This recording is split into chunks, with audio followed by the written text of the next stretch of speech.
चलिए भोपाल से इस वक्त की बड़ी खबर आपको बता दें। सदगुरु श्री रितेश्वर महाराज का बड़ा बयान सामने आया है। रितेश्वर महाराज ने की भारत में सनातन बोर्ड बनाने की मांग। कॉन्वेंट और मदरसों की तर्ज पर सनातन बोर्ड बनाने की मांग की है रितेश्वर महाराज ने। देखिए तस्वीरों में रितेश्वर महाराज और इनका बयान, सनातन संस्कृति पढ़ाने के लिए क्यों नहीं कोई बोर्ड। जो गिनती के 5% हैं उनके लिए कॉन्वेंट बन जाते हैं, जो 10% हैं उनके लिए मदरसे बन जाते हैं, ऐसा रितेश्वर महाराज ने कहा। तो जो 80% सनातन धर्म के हैं उनके लिए क्यों कुछ नहीं है, ऐसा रितेश्वर महाराज ने कहा। सदगुरु श्री रितेश्वर महाराज का बड़ा बयान। तो आज किसी भी सरकारी स्कूल में सनातन की पढ़ाई नहीं करवाई जाती है। हर देश में उनकी संस्कृति को बचाकर रखने का काम किया जाता है। जो देश सांस्कृतिक रूप से मजबूत नहीं है वो आर्थिक रूप से भी नहीं होगा, ऐसा रितेश्वर महाराज ने कहा। भारत में संस्कृति को नहीं बचाया जा रहा था, इसलिए कमजोर हुआ। पिछली सरकार ने 70 साल में तुष्टीकरण और बांटने की राजनीति की, ऐसा रितेश्वर महाराज ने कहा। और मोदी के आने से बदलाव देखने को मिला है, ये भी कहा रितेश्वर महाराज ने। तो ये बड़ा बयान, भारत में सनातन बोर्ड की मांग की है रितेश्वर महाराज ने। सनातन संस्कृति पढ़ाने के लिए क्यों नहीं कोई बोर्ड, ऐसा रितेश्वर महाराज ने कहा। 1947 से सरकार यहाँ पर आज़ादी आई है, सरकारें चल रही हैं। उनसे ये भी पूछना चाहिए कि 70 साल से चल रही सरकारों ने यहाँ पर क्या दिया है। तुष्टीकरण की नीति दी है, विभेद का नीति दिया है। सनातन संस्कृति जहाँ 80 से 90% सनातन धर्मावलंबी रहते हैं, उनको बच्चों को पढ़ने के लिए कोई सनातन बोर्ड नहीं है। जो 5% हैं उनके कॉन्वेंट हो जाते हैं, जो 10% हैं उनके मदरसे हो जाते हैं, और जो 80% हैं उनका बोर्ड कहाँ है। क्या आपके बच्चों को पढ़ने के लिए सरकारी कोई ऐसे विद्यालय है जहाँ पर सनातन संस्कृति का पढ़ाई होता हो? कोई गुरुकुलम का कॉन्सेप्ट आपके लिए है? हर देश अपने संस्कृति की रक्षा करता है। आप देखो आज भी फ्रांस में फ्रेंच बोलते हैं, जर्मनी अपनी भाषा बोलते हैं, रशियन अपनी भाषा बोलते हैं, चाइनीज अपनी भाषा बोलते हैं, जापानीज अपनी भाषा बोलते हैं। ये सांस्कृतिक रूप से मजबूत हैं, इसीलिए ये सबसे बड़े अर्थशक्ति भी बने हुए हैं। भारत सांस्कृतिक रूप से कमजोर हो रहा है, इसलिए अर्थतंत्र भी इसका कमजोर हो रहा है। लेकिन विगत 2014 से या 15 से आप कह सकते हैं नरेंद्र मोदी के आने के बाद भारत की सांस्कृतिक और धार्मिक व्यवस्थाएं ऊंचाई की ओर जा रही हैं, राष्ट्रवाद ऊंचाई की ओर जा रहा है। इसलिए हमारा आर्थिक तंत्र भी धीरे धीरे ठीक हो रहा है, ऐसी पूरी दुनिया मानती है। चलिए ज्यादा जानकारी के साथ हमारे साथ संवाददाता अमृतांशी जोशी हमारे साथ जुड़ गई हैं। अमृतांशी, सदगुरु श्री रितेश्वर महाराज का ये बड़ा बयान सामने आया है और भारत में सनातन बोर्ड बनाने की मांग की है। बिल्कुल, देखिए कल राजधानी भोपाल रितेश्वर महाराज का दौरा था और इस दौरान उन्होंने एक बड़ा बयान दिया है। उन्होंने यहाँ पर सनातन बोर्ड बनाने की मांग की है। उन्होंने साफ तौर पर हमला बोला है पिछली सरकारों पर। उनका कहना था कि पिछले लंबे समय से सनातन को कोई सुरक्षित करते नहीं आया है और यही वजह है कि अब सरकारी विद्यालयों में कहीं भी सनातन धर्म के बारे में कोई प्रचार प्रसार नहीं होता है, कोई उसको पढ़ाता नहीं है। जैसे मुस्लिम आबादी के लिए मदरसे बोर्ड तैयार हैं, जैसे कि अगर हम बात करें क्रिश्चियन आबादी के लिए कॉन्वेंट स्कूल तैयार है, वैसे ही सनातन धर्म के प्रचार के लिए, संस्कृति को पढ़ाने के लिए सनातन बोर्ड भी बनना चाहिए। उन्होंने साफ तौर पर इसकी जो है मांग की है। एक और चीज इसमें निकलकर सामने आई है कि उन्होंने कहा है कि हर जो धर्म होता है, हर धर्म अपने आप को प्रचार करता है। हम तमाम देशों की बात करें, फ्रांस की बात करें, रशिया की बात करें, सभी जगहों पर उनकी संस्कृति के बारे में उन्हें पढ़ाया जाता है। और उनका कहना था कि इसीलिए आर्थिक रूप से ये तमाम देश जो है अब काफी ज्यादा मजबूत है। उनका साफ तौर पर हमला था कि भारत देश में जो है सनातन धर्म और संस्कृति को प्रचार नहीं किया जाता है, किसी भी विद्यालय में नहीं पढ़ाया जाता है,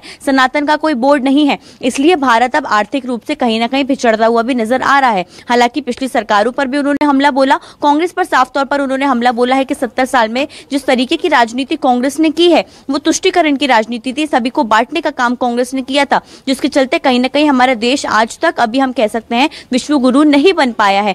तो हम लगातार लंबे समय से देख रहे हैं, कई भी और संतों ने ऐसी मांग की है, लेकिन सनातन बोर्ड बनाने की मांग की। हिंदू जो बच्चे हैं उनको देवी देवताओं के बारे में, सनातन संस्कृति के बारे में पढ़ाया जाए, स्कूलों में पढ़ाया जाए और जहां पर भी ऐसा बोर्ड है उसको जल्द से जल्द खोला जाए। एक बार दोबारा से हम देख रहे हैं कि ये मांग तेज होती हुई नजर आ रही है। फिलहाल जो कांग्रेस पर हमला बोला है ऋत्वेश्वर महाराज ने, उसके अलावा बीजेपी का उन्होंने समर्थन किया है कि बीजेपी के आने से, नरेंद्र मोदी के आने से दोबारा से हम कह सकते हैं कि भारत में सनातन धर्म और संस्कृति जो है वो फली फूल हुआ है। लंबे समय से जो है लोग अब सनातन धर्म और संस्कृति की जो है काफी उसको इज्जत की नजर से देखने लग गए हैं। लेकिन अब ये जो मांग है सनातन बोर्ड बनाने की, ये कितनी पूरी होगी? क्योंकि उनका कहना है कि 80% जनता भारत में ऐसी है जो कि हिंदू है और हिंदुओं को उनके धर्म और संस्कृति के बारे में पढ़ाना, उससे विचार करवाना, उस पर अगर हम करें बातचीत करना, वो काफी ज्यादा महत्वपूर्ण है। तो ये जो मांग है बिल्कुल अमृतांशी, तो ये बड़ा बयान देखने को मिला, सनातन बोर्ड बनाने की मांग की। अमृतांशी आप बने रहिए। इसी के साथ हमारे साथ राजपाल सिंह सिसोदिया बीजेपी के प्रवक्ता हमारे साथ जुड़ गए। सर बहुत बहुत स्वागत है आपका हमारे चैनल न्यूज 24 मध्य प्रदेश छत्तीसगढ़ में। जी नमस्कार, धन्यवाद। सर मेरा सवाल यह है कि ऋत्वेश्वर महाराज को यह बड़ा बयान आया है, उन्होंने कांग्रेस पर, पिछली सरकार पर हमला बोला है कि 70 साल में तुष्टीकरण और बांटने की राजनीति की है कांग्रेस ने, और वहीं मदरसों और कॉन्वेंट के साथ ही भारत में सनातन बोर्ड बनाने की मांग की है। आपकी क्या प्रतिक्रिया इस पर? संत जी भी भारत के नागरिक है और भारत के नागरिक होने के नाते उनको ये अधिकार प्राप्त हो जाते हैं कि वो भारत सरकार से मांग रख सके और सरकार हर वर्ग की मांग को सुनती है, समझती है और यथा योग्य उसका समाधान करने का प्रयास करती है, क्योंकि मोदी जी की सरकार समाधान की सरकार ही है। हर जटिल से जटिल समस्या का समाधान अगर किसी ने दिया है तो माननीय मोदी जी की सरकार ने दिया है। ऋषि जो संत जी है उन्होंने जो मांग रखी है सनातन को लेकर, निश्चित तौर पर उनकी मांग के ऊपर सरकार गंभीरता से विचार भी करेगी और मैं ऐसा समझता हूं कि उनका अधिकार है मांग रखना। वो सनातन संस्कृति के बढ़ाने वाले संत है, तो सनातन संस्कृति को लेकर उनके मांग आना या उनका अपने दायित्व के प्रति बोध कराना, ये उनका जो है कर्तव्य है, अधिकार है और उन्होंने अधिकार को मांगने का काम किया है। और जब कोई अधिकार को मांगता है तो सरकार उसका परीक्षण कराकर यथा योग्य उसको स्वीकार करने का भी काम करती है। जी सर, तो इसी के साथ हमारे साथ कांग्रेस प्रवक्ता स्वदेश शर्मा भी हमारे साथ जुड़ गए हैं। सर बहुत बहुत स्वागत है आपका हमारे चैनल पर।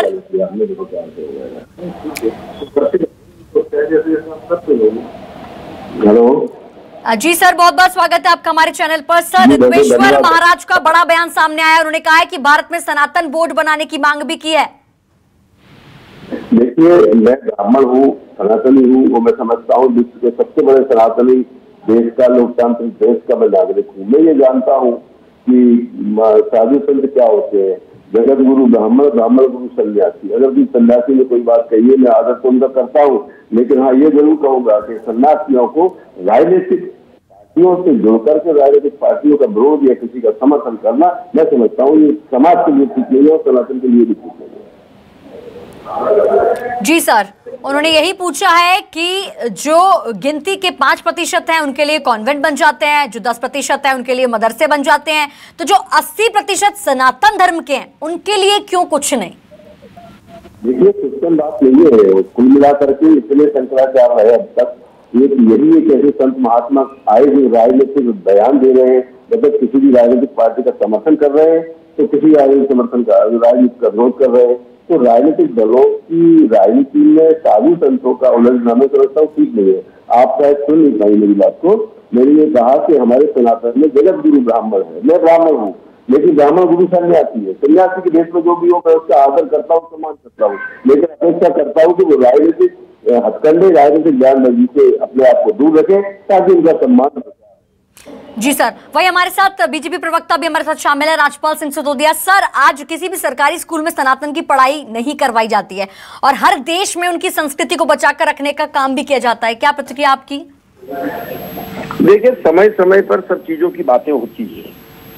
आज उन संत जी को ये आवश्यकता लगी होगी कि सनातन को लेकर इस प्रकार का विषय उठाना चाहिए, तो उन्होंने उठाने का काम किया है।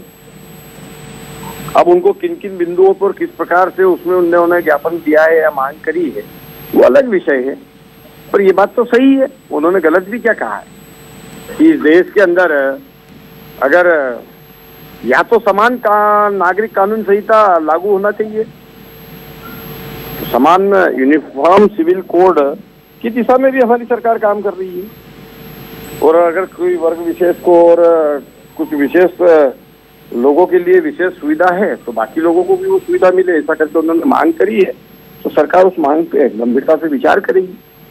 उनका अधिकार है मांग करना, उनको राइट्स मिला है, संवैधानिक दर्जा मिला है, संविधान से ये बात मिली है। अपनी सरकार के साथ में आप मांग कर सकते हैं, उन्होंने मांग करी। जी सर, बिल्कुल। ऋतुराज महाराज, सनातन संस्कृति को बढ़ाने वाले संत और इस पर सरकार को विचार करना चाहिए। बहुत बहुत शुक्रिया सर हमारे साथ चैनल पर जुड़ने के लिए।